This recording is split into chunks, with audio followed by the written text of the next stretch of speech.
Welcome to the Silver Screen Project, where we look back at a series of films in anticipation of an exciting new cinema release. In preparation for Halloween Ends, we've been watching the entire modern trilogy of Halloween. Last time round, we watched 2018's Halloween, and this time we're talking about Halloween Kills from 2021. Yes, we are. Yeah, what did you think of Halloween Kills? So, it's a bit of a mixed bag, this one. I feel like plot-wise, it was kind of treading water, but it has some moments that I would say kind of equal the previous installment. Some of the action and gore is pretty good.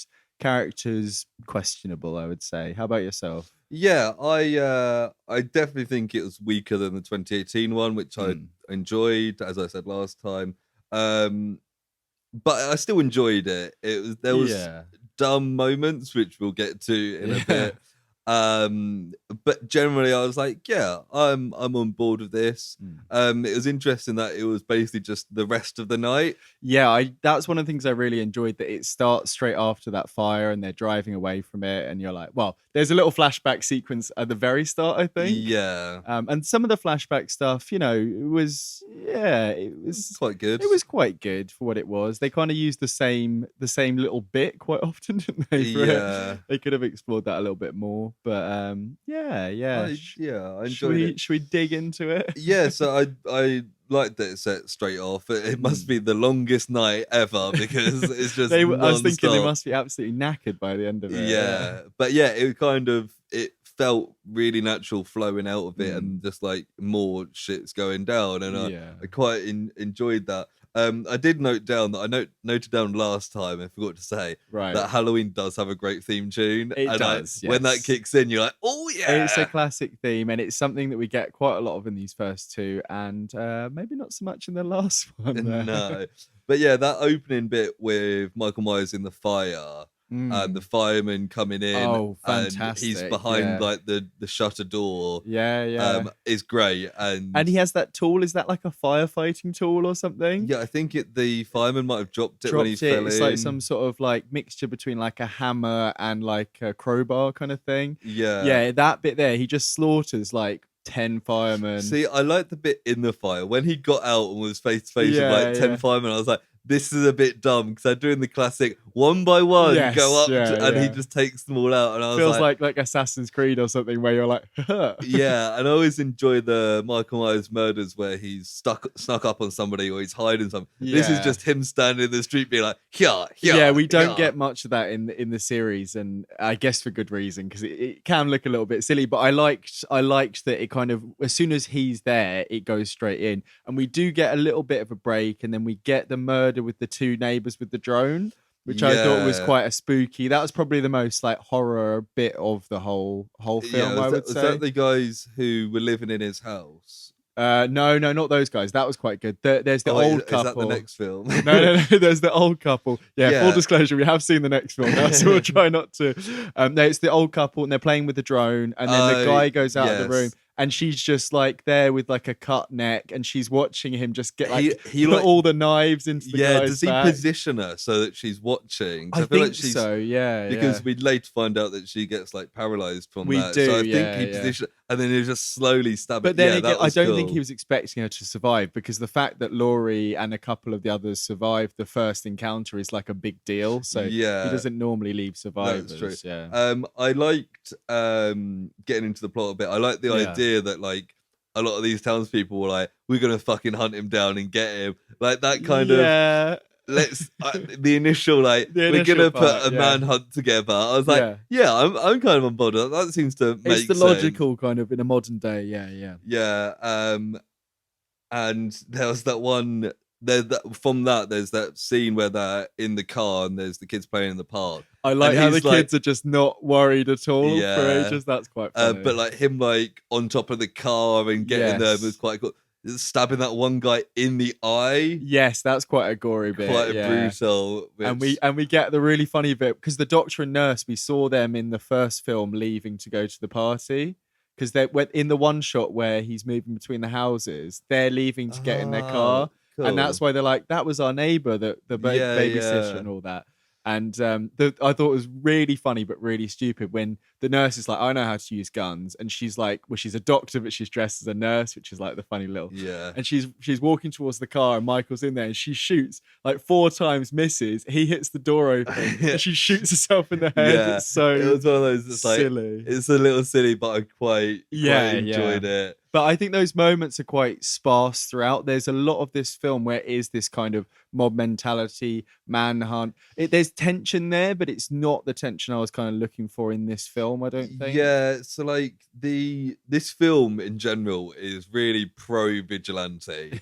Like so, it keeps like that's the thing that I do. But yeah, the people in this film are all idiots. Oh, totally. Yeah. The characters, they introduced loads of like callback characters. Some are played by the same actors, I think, and some of them aren't. And they don't really do anything with any of them. No, like the ones that go out to find him mostly die. Well, a lot of them, like 2 of them die almost in that car bit. The old woman dies. Oh, the woman like hides in the creek, and then she just comes out and she's like, I'm scared. Yeah. But also, one thing that really annoyed me was all the people at the hospital were so stupid. Oh, and that whole bit I did not like where they were chasing that man around. I felt that really like... And then he like jumps out the window. Yeah. I was just like, and Judy Greer's there like, he's not She's him. like, I'm not going to let this happen. And then she just stands there and just doesn't do anything. Yeah, it's just, I was just like, oh, this bit needs to end. Yeah, I think that was...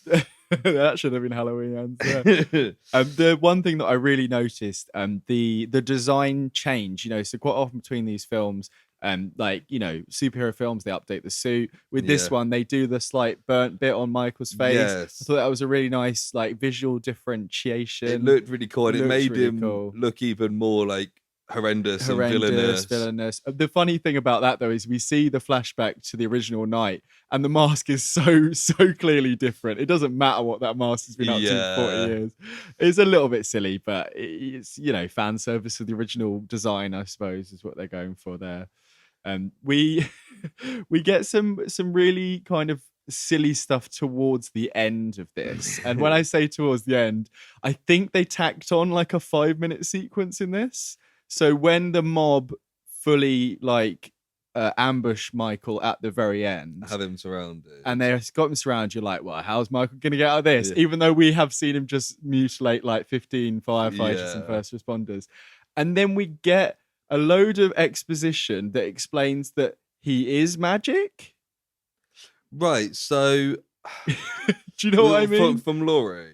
Yeah, because we had the teaser in the original flashback when the little kid is watching him and he like literally disappears because there's nowhere he could have gone. And that's something that's teased, and we talked about it last episode, that it's like, is he magic? Can he teleport? All that kind of thing. I don't know if they were as much straight up saying he's magic as it was much. It was just Laurie being like, the only way she can cope with it is him being magic. But that, along with the fact that he's being like so severely damaged that no one could survive it, and then he just springs back up, and we get that quite cool stylistic sequence with, it's almost like done on a studio, like where it's all black backgrounds and it's like the slow-mo, and I really liked that, but it felt so different to the rest of the film. I literally wrote down like, Michael getting back up was good if it's not magic. It felt very like, I mean, we'll have to talk about the next film when we talk about the next film, but I feel like they go in a very, very unsatisfying direction with a lot of this. I think one more positive I have before we talk about the more negative side, although we haven't started.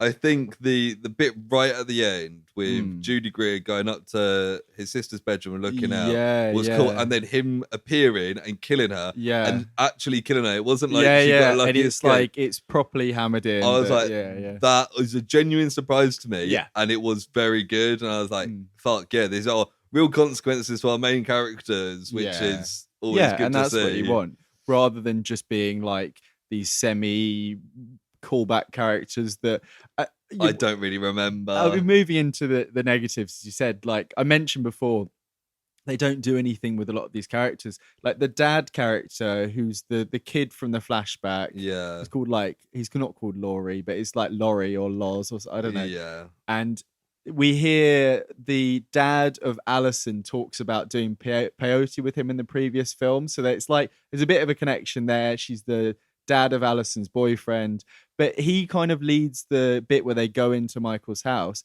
and then he dies off screen. He's just like sticking out of the attic. There's just some very, very strange choices throughout this. I think there's it's really weird because they've the half the film is like set in the hospital. Yeah. And all of that was really boring. Yes. Yeah. Like it's just like the mob mentality stuff, but also there's dumb bits with Laurie talking about the magic exposition. And when she just injects herself and she's just like, oh, I don't care, it's painkillers. And then he's just like strong for a bit. I was like, that's all a bit dumb. It is. And then there's mixed in some good bits in there, like her and the kind of budding missed relationship with that Frank guy. I thought it's all really sweet, but it doesn't really ever go anywhere in this film, at least. Yeah. And it's just like there's loads of strange choices with the pacing. Like we were saying, the first kind of third is quite good when Michael's escaping. He goes on a bit of a rampage, and then it focuses on this kind of missed opportunity mob plot. And they've got the other guy escape from the asylum, and they could have done more things where it's like, oh, it's just that guy. Oh no, Michael's here. But they're never in the same place. There's never any. We're always aware of where everyone is almost. It doesn't do anything with that device at all. Yeah, I think I enjoyed it, but I did get to the end and I was like, this film's got like a distinct lack of plot more than anything else. Like they could have taken the best bits of this film and put it in the first one, absolutely, and it would have been fine. That would have been it. It's like it's the same. Because the first film was like an hour and a half. Make it 2 hours. Cut a couple of bits. Yeah, I understand for the first one they wanted to focus on the Laurie versus Michael rivalry and the trauma and everything, which is all some of the best stuff of that film. So I'm glad they didn't water that down, but it didn't feel, as you're saying, like there was enough to make this a longer film as well. I think it's like 10 minutes, 15 minutes longer. This could have been like an hour. This could have been like an in-between like online episode, effectively. Yeah. It's just, or even just like, have this as a setup for the third film where it's like Michael versus the mob. And he's like going around, not literally gangsters, like, hey. But yeah, it's just like, we get like, Allison, who was quite a good character in the first film, is now really irrational. And I know that everyone's irrational in this situation, but it's like her boyfriend, who I'm glad that we get to see what happened to him because he was just completely missing from the first film, as I realize now. Yeah, I'm kind of glad that he kind of came back and was like, kind of, right, there's bigger things at play here. Yeah, but still, I feel like it was kind of like, I guess it's forgiven and forgetting that. His murder was quite fun. That was one of my favorites. Michael then like getting him and then going down the stairs, seeing he's still alive, and like, just okay, like twist his head off. Yeah. That was good. Yeah, but generally, like even the two guys living in the house, Big John, Little John, I really liked their characters, and I thought that was really good. They had a really nice relationship. But then we don't get like there's a lot of there's a weird mixture between kills that we see and kills we don't see. Yeah. So we see Big John get killed, the one who's like the stoner one, who's like the fun one. And then the other one we don't see, and I guess that's partly because it's like they died together and there's quite a touching moment. We see the bodies. Yeah, but it's just the choices in this film are kind of baffling to me. Yeah, no, I totally agree. And it feels like they decided it was going to be a trilogy. Yeah. And had the first film and the third film planned out and needed something to put in the middle. Yes, and I know that we spoke last time, COVID had some effect on release dates and things like that, and I think at least some of this film was filmed back to back with the other one. I think it was supposed to release in like 2020, so it was like 2019, so it was each year or something like that. But either way, it feels like it's treading water, as I said at the start, and it ultimately feels unsatisfying, I think, really. But Yeah. That's that. Some trivia for you. Yes, please. You mentioned last episode around that they kind of joke that the original Killings was free. Yeah. Do you know how many people died in this one? Like 30. 27. There we So go. Almost 10 times. So quite a ramped up body count.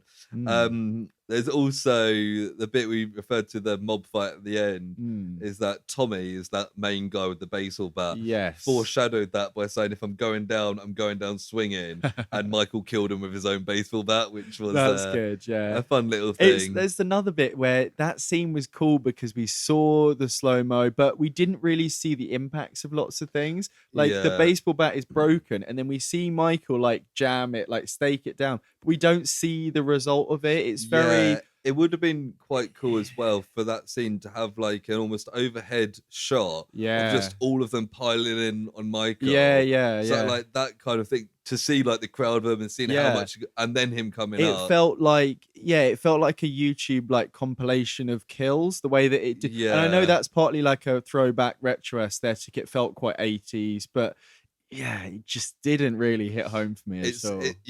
It's fine doing a throwback, but it's not a throwback to Halloween, which is why it's a bit weird, because that is never that's really weird for the Halloween universe. Maybe the later sequels do stuff like that, but why the whole they throw point it back to them? Yeah, exactly. So that's everything I've got on Halloween Kills, which just leads us to ask you, after watching this, did this make you more hyped for Halloween Ends, Prod Yes or Prod No? That would be a Prod No from me. Okay, I was going to say Prod Yes, because I still quite enjoyed it, and I was like, you know what, I'm back in the universe. Yeah. I'm quite intrigued to see how this ends. Yes, I get that. Yeah, Halloween Ends.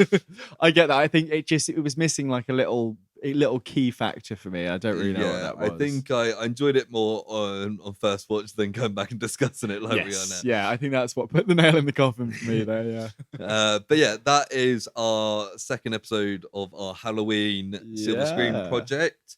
I hope you enjoyed it. I certainly did. And come back to us on Halloween to listen to our Halloween Ends finale of this little series. And if you want to hear more stuff like this, check out the Project on Spotify. Do that. And all providers. Bye. Bye.